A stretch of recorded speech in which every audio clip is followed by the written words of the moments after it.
नमस्कार, मैं हूं यश खुराना। स्वागत है आपका हमारे इस बेहद खास कार्यक्रम में। बच्चों को वापस लाना है। जी हां, यूक्रेन संकट के बीच वहां फंसे भारतीयों की वतन वापसी सरकार के लिए एक बड़ा चैलेंज है, या ये कहें कि बड़ा चैलेंज समय के साथ बड़ा होता जा रहा है। वहां फंसे हुए बच्चों को वापस लाना एक बड़ी चुनौती बन गया है। तो धमाके में एक भारतीय छात्र की मौत भी हो चुकी है, जो सभी भारतीयों के लिए एक दुखदाई खबर है। यूक्रेन में 15,000 से ज्यादा भारतीयों में 1786 छात्र हरियाणा के हैं। ये छात्र वहां मेडिकल की पढ़ाई के लिए गए हुए थे, जिनमें से 91 को वापस लाया जा चुका है। बाकी की वापसी की तैयारी लगातार चल रही है। हरियाणा सरकार केंद्र सरकार से लगातार संपर्क में है, कोशिशें लगातार जारी है। इन्हीं पर करेंगे चर्चा, लेकिन उससे पहले आप ये रिपोर्ट देखिए।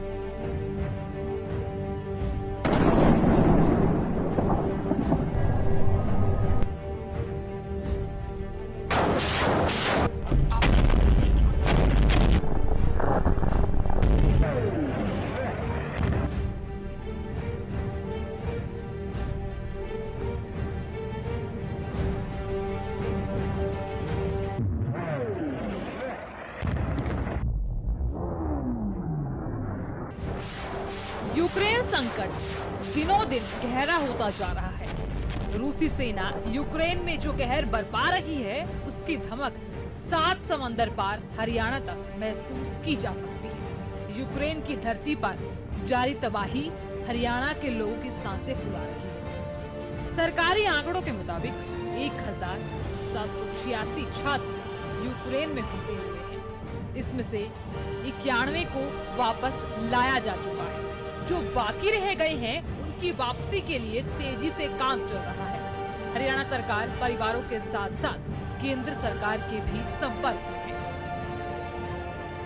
8 दिन पहले ही हमने मीडिया में भी बता दिया था, सब अपना व्हाट्सएप नंबर सारा कुछ किया हुआ है। इन 8 दिनों में मैंने बताया 700 लोगों ने संपर्क हमारे से कर लिया है, क्योंकि लेकिन वहाँ वो कहाँ है, वो सारी जानकारी अभी कल हमको मिली है मिनिस्ट्री ऑफ एक्सटर्नल अफेयर्स से कि हरियाणा के लोग जो हैं उनके परिवारों को संपर्क करने के लिए हमने डिप्टी कमिश्नर को संदेश दे दिया कि जिस जिले में जो परिवार है उनको संपर्क करेंगे। और यूक्रेन की हालत ठीक नहीं है, और जो हमारे अपने प्रदेश के, अपने ज़िले के, पूरे भारत के जो गए हैं यूक्रेन में, जैसे शिक्षा के क्षेत्र में हैं, व्यापारिक क्षेत्र में हैं, जो लोग हैं, जल्दी से जल्दी भारत सरकार उनको भारत वापस लाने काम करेंगे। और हमारे 4 केंद्रीय मंत्री मोदी जी के नेतृत्व में, देश के प्रधानमंत्री हैं, उनके नेतृत्व 4 मंत्री गए हैं, और जल्दी जल्दी जो भी हमारे बच्चे हैं उनको जहाँ भी कोई परेशानी है उसको दूर करेंगे और भारत वापस लाने का। मैं ये कहूँगा कि हिंदुस्तान का प्रत्येक बच्चा सुरक्षित भारत में वापस आना चाहिए। इसके लिए सरकार को पूरा प्रयत्न करना चाहिए, और मैं मुख्यमंत्री जी से निवेदन करता हूँ कि वो प्रधानमंत्री जी से बात करें। हालांकि केंद्र सरकार यूक्रेन में फंसे भारतीयों की वतन वापसी को लेकर बेहद गंभीर है। यूक्रेन के पड़ोसी देशों के रास्ते वहां फंसे लोगों को लाया जा रहा है। इसको मिशन गंगा नाम दिया गया है। अभी तक कई फ्लाइट्स आ चुकी हैं, लेकिन बड़ी संख्या में अभी भी वहां पर बच्चे फंसे हैं, जिनको लाना अपने आप में बड़ी चुनौती है। देखना होगा कि सरकार कब तक अपने मिशन में कामयाब हो पाती है। Bureau report, Haryana.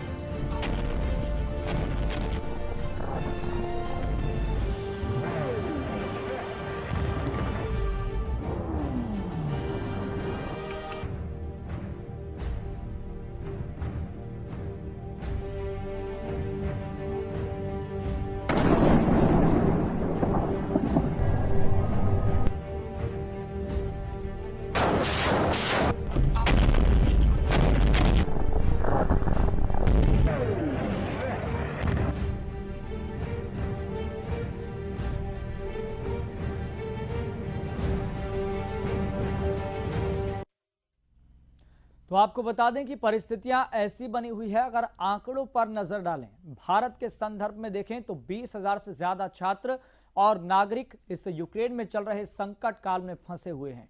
हालांकि भारत सरकार लगातार कोशिश कर रही है और ठीक इसी तरह की परिस्थितियों को, आंकड़ों को अगर देखें तो हरियाणा के संदर्भ में 2000 से ज्यादा छात्र हैं और नागरिक हैं जो यूक्रेन में फंसे हुए हैं, लेकिन धीरे धीरे करके उनको वापस लाया जा रहा है। और हमें यहाँ पर आंकड़ों के खेल में फंसना नहीं है, उस दर्द को समझने की यहाँ पर आवश्यकता है, उस दर्द को यह महसूस करने की आवश्यकता है जिनके परिजन लगातार सरकार से गुहार लगा रहे हैं कि हमारे बच्चे जो वहां पर फंसे हुए हैं उनका सकुशल सही सलामत वापस लाया जाए।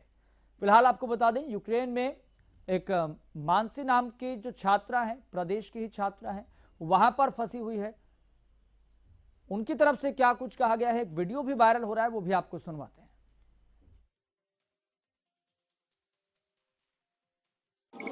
Hello, I am Mansi Mangla. I am studying Ternopil National Medical University and I am here at Ukraine-Poland border. Actually मेरे साथ क्या हुआ, हमें कल पता लगता है कि हमारे सारे फ्रेंड्स यहाँ पर आ रहे हैं और सब पोलैंड के लिए निकल रहे हैं। हमें नहीं, उससे पहले हमारा जाने का कोई प्लान नहीं था। फिर हमें सडनली पता लगता है कि हमारी एजेंसी के सारे एजेंट्स भी जा चुके हैं और हम टर्नोपिल के अंदर अकेले हैं। तो फाइनली हम वहाँ से निकले थे और हमें एक स्पेशल टैक्सी करके वहाँ से आना पड़ा, जिसके लिए हमें 1600 ग्रेवन स्पेंड करने पड़े पर पर्सन। उसके बाद हम लोग यहाँ पे 12 बजे आए। हम 40 किलोमीटर का डिस्टेंस ट्रेवल करके यहाँ पे आए हैं, उसके बाद वो बाय फुट। और उसके बाद यहाँ पे क्या होता है कि यहाँ पे हम लोग खड़े, हमारे सामने रशियन पॉलिश लोगों को निकाला जा रहा है और हमें बोला जा रहा है कि go back to your home. और हमें ऑफर किया जा रहा है कि आप पर पर्सन $200 पे करके यहाँ से निकल सकते हैं।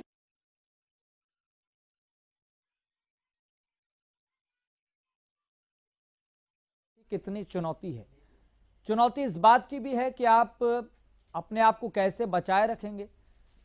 एक तरफ से मिसाइलें हो रही हैं, गोलीबारी की जा रही है, बमबारी हो रही है, और वहां पर रूस की इंटेंशन क्या दिखाई दे रही है, ये भी अंतर्राष्ट्रीय मामलों के जानकार समझने जानने की कोशिश कर रहे हैं। लेकिन रूस इस संकट काल में क्या दिखाने की कोशिश कर रहा है, इस पर भी हम चर्चा करेंगे। लेकिन उससे पहले आपको बता दें कि मानसी नाम की जो छात्रा है, यूक्रेन में फंसी हुई है, उसके परिजनों से हमारे संवाददाता ने बातचीत की है, आपको सुनवाते हैं। बल्लभगढ़ की जैन कॉलोनी की रहने वाली मानसी मंगला पिछले 4 साल से यूक्रेन में पढ़ाई कर रही थी, लेकिन फिलहाल मामला बहुत ही संगीन है और परिजन है जो वो भी परेशान है। उनकी माँ है हमारे साथ। क्या नाम है आपका? मीना मंगला। कैसे हालात हैं अगर आपकी बेटी से बात हुई है? बहुत खराब हालात है, वो उसके सब कुछ खो गया, लुट गया है बेहोशियों के होने के कारण। क्या हुआ है उनके साथ, कैसे कैसे पूरा मामला बताइए। वो 3 दिन से भूखी प्यासी लाइन में लग के आ रही थी, तो तीनों बॉर्डर क्रॉस कर लिए यूक्रेन के।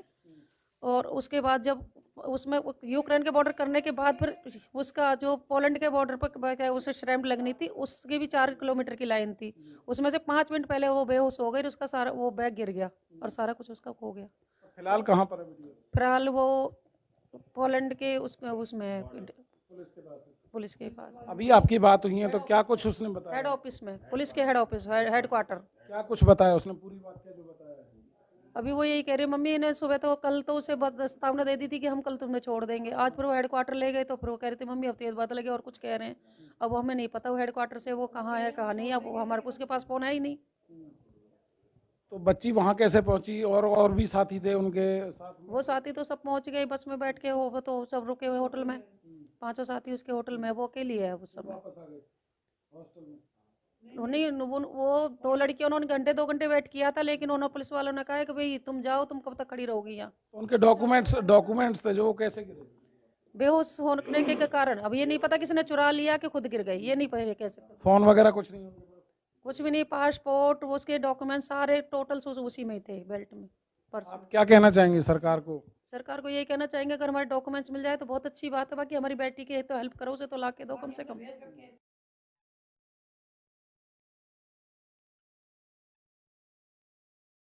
है सही से सही सलामत उनको अपने स्वदेश लाना है, सबसे बड़ा एक चैलेंज बना हुआ है। हम एक बार फिर से ये बात कह रहे हैं कि हमें आंकड़ों में नहीं फंसना है, लेकिन इतना जरूर समझना है कि जितने भी वहां पर भारतीय छात्र और लोग वहां पर फंसे हुए हैं उनको सही सलामत स्वदेश लेकर आना है। तो जहां पर भारत सरकार के सामने एक अपना चैलेंज है, और वहां पर जो भारतीय छात्र हैं, जो यूक्रेन के आसपास से सटे हुए जो देश हैं, उनके बॉर्डर्स पर बैठे हुए हैं, अपनी जान को बचाए हुए हैं, जैसे तैसे करते हुए। उनके सामने, बच्चों के सामने भी वहां पर बड़ा चैलेंज है। तो आपको बता दें, हमारे साथ डीपी कौशिक जुड़ गए हैं, बीजेपी प्रवक्ता हैं। सर, आपका बहुत बहुत स्वागत इस खास कार्यक्रम में जुड़ने के लिए। हमारे साथ रक्षा विशेषज्ञ जुड़ गए हैं, दीपचंद सर, आपका भी बहुत बहुत स्वागत इस खास कार्यक्रम में जुड़ने के लिए। हमारे साथ गुरुग्राम से हमारे संवाददाता सुशील सिंह भी जुड़ गए हैं। सर, मैं आप दोनों के पास आऊंगा, लेकिन हमारे संवाददाता ग्राउंड जीरो पर मौजूद हैं गुरुग्राम में। सुशील, फिलहाल चूंकि आप लगातार उन परिजनों से बातचीत कर रहे हैं जिनके बच्चे फंसे हुए हैं यूक्रेन में इस संकट काल के बीच में, फिलहाल क्या रिपोर्ट मिल पा रही है? बिल्कुल यश, देखिए गुरुग्राम पूरे हरियाणा से करीब 1800 के आसपास जो बच्चे हैं, जो लोग हैं, वो वहाँ यूक्रेन में थे, जिसमें सबसे ज्यादा मेडिकल के स्टूडेंट हैं और कई उसमें जानकार है। मेरी खुद बात हुई थी कई लोगों से, तो वो कह रहे हैं कि वहाँ डॉक्यूमेंट देखा जा रहा है। हालांकि प्रदेश सरकार ने, हरियाणा सरकार ने चंडीगढ़ या तमाम उन जिलों में हेल्पलाइन नंबर भी अवेल कराया है, साथ ही एक डेस्क भी बनाया गया है जहां अगर आपके बच्चे वहां फंसे हैं तो आप संपर्क कर सकते हैं।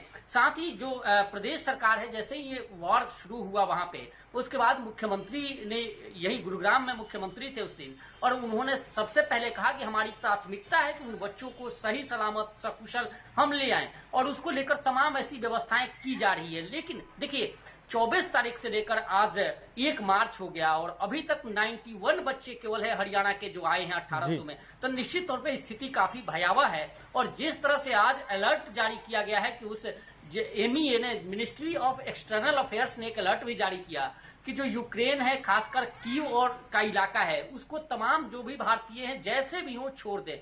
यानी डू और डाई की स्थिति वहां हो गई कि जल्द से जल्द वहां से हट जाए। बिल्कुल, ये संकट लगातार बढ़ता जा रहा है सुशील, और इस संकट काल के बीच में आरोप लगा रहे हैं कि उनके पास कोई इस संकट काल के बीच में सबसे बड़ा चैलेंज यहाँ पर यही है कि जो वहां पर बड़ी संख्या में भारतीय छात्र और लोग वहां पर जो फंसे हुए हैं, उनको सही सलामत वापस लाया जाए। हालांकि भारतीयों के लिए बहुत दुख भरी बात यहाँ पर यह है कि जो कर्नाटक का नवीन था, वो इस बमबारी में, इस गोलीबारी में मारा गया है। वहां पर सभी भारतीयों के लिए बेहद दुखदाई ये खबर है और इसको लेकर विदेश मंत्रालय भी तस्दीक कर चुका है। सुशील, मैं आपके पास लौटूंगा। हमारे साथ बीजेपी प्रवक्ता लगातार जुड़े हुए हैं। डीपी कौशिक जी, जो हम प्रयास कर रहे हैं वो अपने आप में बहुत सराहनीय है, और सराहनीय इस संदर्भ में है, इस कॉन्टेक्स्ट में है कि जो अलग अलग देशों के जो बच्चे और छात्र, जो लोग वहां पर फंसे हुए हैं, वहां की सरकारें तो ये कह रहे हैं कि आप जल्दी से वो देश छोड़ दीजिए और अपने बलबूते पर अपने स्वदेश लौट आइए। भारत सरकार की तारीफ इसलिए कि भारत सरकार अपने खर्चे पर बच्चों को वापस लाने की कोशिश कर रही है। वापस लाने की कोशिश बहुत अच्छी है, लेकिन इस प्रयास को हमें तेज करना होगा, इस बात को आप भी मानते हैं? जी, देखिए, जो खबर वहां से मिली है बड़ा ही दुख की खबर है, और पूरा देश और हमारा हरियाणा प्रदेश भी इस चीज कई हमारे छात्र वहां फंसे हुए हैं। पिछले छात्र ने जान गंवाई वहां पे, उसका दुख सबको है। और भारत सरकार, देखिए, चाहे वो भारत सरकार हो, हमारा हरियाणा सरकार हो जी, समय समय पर, तब से देखिए 24 तारीख से ज्यादा तब से कैसे हमारे छात्र वापिस आए रहे। देखिए, पर देश में मोदी जी के नेतृत्व में 4 स्पेशल ड्यूटी लगाई गई है, आपको पता भी है। वो सभी चारों स्टेट जिधर उनके देश है, वहां से हमारे छात्र कैसे जितना जल्दी उसके उनको निकाला जाए, सरकार का प्रयास जारी है। और जो गवर्नमेंट जो चीजें करती जाती, जो जैसे बताया जाता है कि कैसे पॉसिबिलिटी होता है जितने जल्दी से जल्दी हमारे छात्र वापस आ के अपने देश में सुरक्षित, वो प्रयास सरकार का है। हमारे चाहे हरियाणा सरकार, माननीय मुख्यमंत्री जीतते थे इससे, और देश के प्रधानमंत्री, देखो, रात को भी मुझे लगता है कि 4 दिन से डेली रात को मीटिंगें चलती है उनकी, और पूरी इस मामले पर नजर रखे हुए हैं। तो हमारा प्रयास यही रहेगा कि हमारे जितने भी छात्र हैं, 20,000 के अप्रोक्सीमेट अभी तक मुझे लगा 1300-1400 छात्र आए हैं, आज भी एक प्लेन आया है, तो सबको फिर से लाने की हमारी जिम्मेवारी है। और लेकिन डीपी कौशिक जी, हम तो यही कह रहे हैं कि सर, ये जो कार्य जो चल रहा है, ये जो बच्चों को बचाने का, नागरिकों को बचाने का जो कार्य चल रहा है, वो बहुत सराहनीय है, नो डाउट। लेकिन हम लगातार इस पॉइंट को कह रहे हैं कि इस काम को तेज करने की आवश्यकता है, ठीक है डीपी कौशिक जी, मैं आपके पास आऊंगा। हमारे साथ दीपचंद भी लगातार जुड़े हुए हैं, रक्षा विशेषज्ञ हैं। दीपचंद जी, फिलहाल सबसे बड़ा लूपहोल कहां पर देख रहे हैं आप इस संकट काल के बीच में? आज छठा दिन है और दोनों देशों के बीच में जो लड़ाई है और ज्यादा तेज हो चली है, और दुखदाई बात यहां पर यह है कि कर्नाटक का नवीन है, उस बमबारी में अपनी जान गंवा चुका है। बहुत दुखदाई ये खबर है, और वहां पर अभी भी बहुत बड़ी संख्या में भारतीय छात्र और नागरिक फंसे हुए हैं। लूपहोल कहां पर देख रहे हैं, कहां पर ये कमी रह गई? सर, ये अभी जो युद्ध चल रहा है, ये एक जो अपनी इंडियन गवर्नमेंट ने भी युद्ध स्तर से काम करना चाहिए, कोशिश कर रहे हैं। हमें भी नजर आ रहा है, आप भी बोल रहे हैं कि अभी हमारी कार्रवाई हो रही है।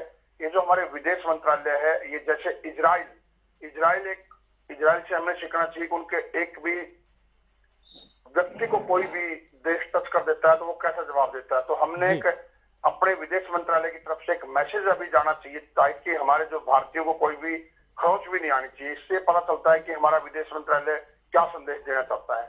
अभी कार्य चल रहा है, हम सरकार को इसमें कटहरे में नहीं खड़ा कर सकते, क्योंकि देखो वहां पर क्या पोजीशन चल रही है वो हमें बच्चों के माध्यम से पता चल रहा है, हमारे आपके माध्यम से पता चला है कि 4-5 हमारे जो मंत्री है वो भी वहां पर अलग अलग देशों में पहुंच चुके हैं।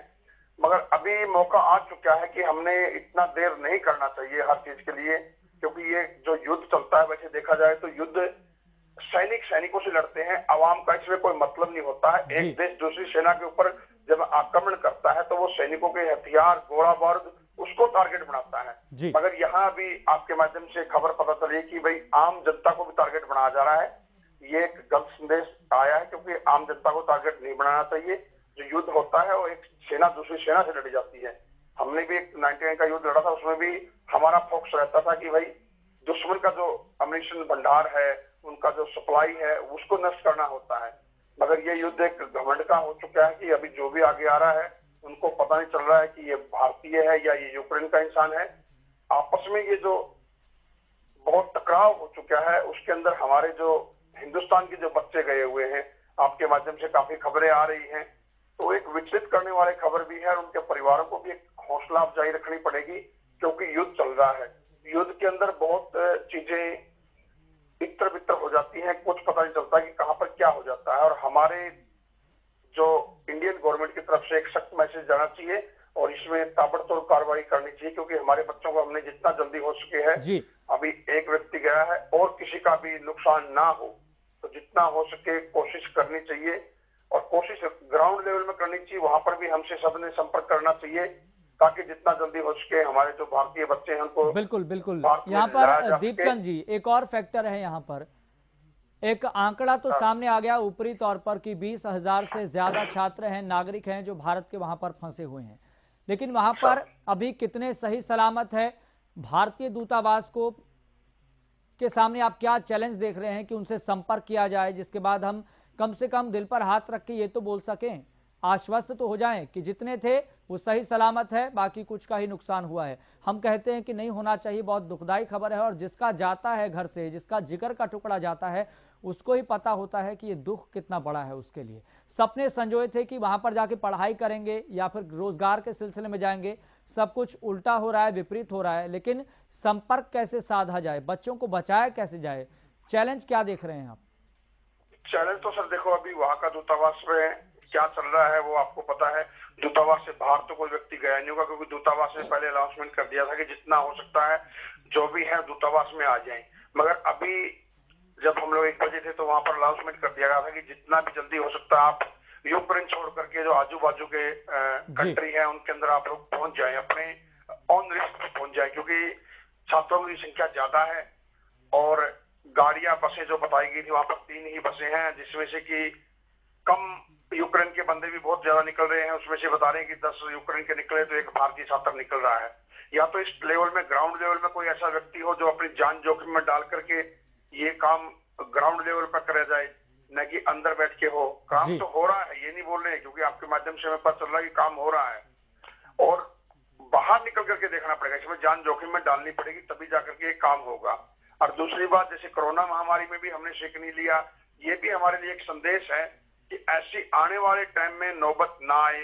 मैं तो चाहता हूं कि हमारी भारत सरकार ऐसा कोई कार्य करे जिससे कि हमारे बच्चे यहीं पर पढ़ाई करें, यहीं पर सक्षम हो, क्योंकि आज हमारे साथ हुआ, आने वाले टाइम में कभी कुछ भी हो सकता है। हमने बहुत चीजें देख भी रहे हैं अभी, और आने वाले टाइम में बहुत चुनौतियां भी हैं। तो इन चुनौतियों से हमने सीखना है और सभी अभिभावकों से और उनसे संयम से बात करें, क्योंकि उनका जिनका भार बच्चा रहता है उनको बहुत एकदम रहता है कि क्या हो गया। जैसे अभी आपने एक बेटी के बारे में बताया, उनका संपर्क नहीं हो रहा, डॉक्यूमेंट नहीं हो रहा है, तो वहां पर कोई नंबर कई बार होते हैं, नंबर दिए हुए गवर्नमेंट ने, वहां पर कई बार नंबर नहीं मिलते हैं। तो कोई ऐसा व्यक्ति यहाँ से जो गए हैं उनका पर्सनल नंबर दिया जाए, जिससे कि जो अपने अभिभावक है, परिवार वाले हैं, उनको एक मन में शांति तो रह जाए कि हमारे किसी इंडियन एम्बेसी से बातचीत हो गई है कि भाई वो ढूंढ रहे हैं, या उनके बच्चे से बात कराई जाए। तो ये थोड़ा होना चाहिए, जिससे कि परिवार को भी सावधानता मिल जाए कि भाई हमारे बच्चे ठीक ठाक से हैं। बिल्कुल। दीपचंद जी, मैं आपके पास लौटूंगा। हमारे साथ डीपी कौशिक भी लगातार जुड़े हुए हैं। डीपी कौशिक जी, इस बात को हमें समझने की जरूरत है ग्राउंड लेवल पर जाकर।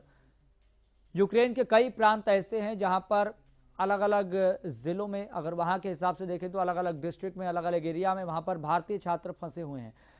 कह दिया गया क्लियर कट कि आप बॉर्डर्स के पार पहुंचिए, लेकिन बॉर्डर्स के पार वहां आसपास कैसे पहुंचे, ये भी तो अपने आप में बच्चों के लिए बहुत बड़ा चैलेंज है। तो भारतीय दूतावास ग्राउंड लेवल पर जाकर एक अपने आप के चैलेंज भी ये ले कि बच्चों को बॉर्डर्स तक कैसे पहुंचाया जाए। जैसे कि मानसी ने बताया कि हमने आपको सुनवाया भी, मानसी ने ये कहा जो वहां पर यूक्रेन में अभी भी फंसी हुई है, लेकिन परिजनों से संपर्क पूरी तरह से टूट गया है। तो ऐसे छात्र, ऐसे नागरिक बॉर्डर्स पर कैसे जाएं, इसके लिए क्या प्लानिंग की जा रही है? आप कैसे भारत सरकार से संपर्क कर रहे हैं कि ये सुझाव दें और इस सुझाव को इम्प्लीमेंट भी वहां पर किया जाए? हालांकि बहुत चैलेंजिंग है ये। यूक्रेन से पहले भी यूक्रेन ने स्टेशन रेलवे चलाई हुई वहाँ पे, बट लोगों की भीड़ इतनी ज्यादा कि हमारे स्टूडेंट कई बार रह जाते हैं। ये मैं कल भी डिबेट में था, मैंने ये हम लोग देख रहे थे कि ट्रेनें बहुत है, यूक्रेन ने चलाई हुई है, लेकिन क्या है कि रस की वजह से सभी लोग वहां से जाना चाहते हैं। आपको पता है यूक्रेन के हमारे स्टूडेंट भी है, वहाँ के लोकल सिविलियन भी सारे वहां से देश को छोड़ के जा रहे हैं। उस भीड़ की वजह से फिर भी भारत सरकार जैसे मंत्री ड्यूटी लगाई है, वो पूरे अपने उससे कोशिश कर रही कैसे न कैसे हमारे छात्रों को सुरक्षित निकाला जाए, और जितना जल्दी हो सके। अब तो जितने भी हमारे छात्र वहां फंसे हुए हैं कि अभी जैसे धीरे धीरे गाड़ियां हमारी वाइट से आ रहे हैं, लड़के कुछ जैसे 250-300 पर डे का वो आ रहा है, तो उसमें कुछ बढ़ोतरी करने की सरकार की पूरी वो है। जैसे भी कोई चीजें आती है, जैसे प्रधानमंत्री मीटिंग लेते हैं, डिस्कस करते हैं इस चीज का कि कैसे छात्रों को जल्दी जल्दी निकाला जाए, वो सब प्रयास जारी है। लेकिन डीपी कौशिक जी, हरियाणा सरकार अपने लेवल पर, डीपी कौशिक जी, हरियाणा सरकार अपने लेवल पर जो वहां पर हरियाणा के छात्र और नागरिक फंसे हुए हैं, उनसे क्या संपर्क कर रही है? उन्हें नंबर भी जारी किया हुआ है, वो पूरे प्रयास है। मुख्यमंत्री इस चीज को लेकर चिंतित है कि हमारे कैसे 2000 छात्र हैं, अभी तो मुझे लग रहा था 90 के आसपास आए वापिस यहाँ पे, तो उनकी पूरी कोशिश है, वो जितना भी उनसे ये सब प्रयास कर रहे हैं कि जैसे जैसे छात्र हमारे वापस आ जाए, सुरक्षित वापस आए, ऐसी हम लोग कामना कर रहे हैं और प्रयास भी जारी है। ठीक है। लक्ष्य वर्मा हमारे साथ लगातार जुड़े हुए हैं। लक्ष्य वर्मा, फिलहाल ग्राउंड जीरो से क्या रिपोर्ट मिल पा रही है? यश, अगर बात की जाए, हरियाणा के मुख्यमंत्री मनोहर लाल आज खट्टर पहुंचे थे। उनसे हमने यही यूक्रेन विषय के लिए सवाल पूछा था। जो हरियाणा के जो छात्र हैं वो यूक्रेन के अंदर फंसे हुए, क्या हरियाणा सरकार क्या कुछ ऐसा काम कर रही है? तो मुख्यमंत्री का साफ तौर पर यही कहना था कि जिस तरीके से अगर यूक्रेन की बात करें तो हरियाणा के काफी छात्र ऐसे हैं जो यूक्रेन में फंसे हुए हैं, और एम्बेसी हो चाहे एयरपोर्ट हो, वहां पर हरियाणा सरकार ने ऐसे विभाग को तैनात कर दिया गया है, ऐसे अधिकारियों को तैनात कर दिया गया है जो हरियाणा के छात्रों के साथ वो टच में रहे, और कहीं ना कहीं जल्दी हरियाणा के जो छात्र हैं वो अपने घर लौट पाएंगे। जी ठीक है लक्ष्य।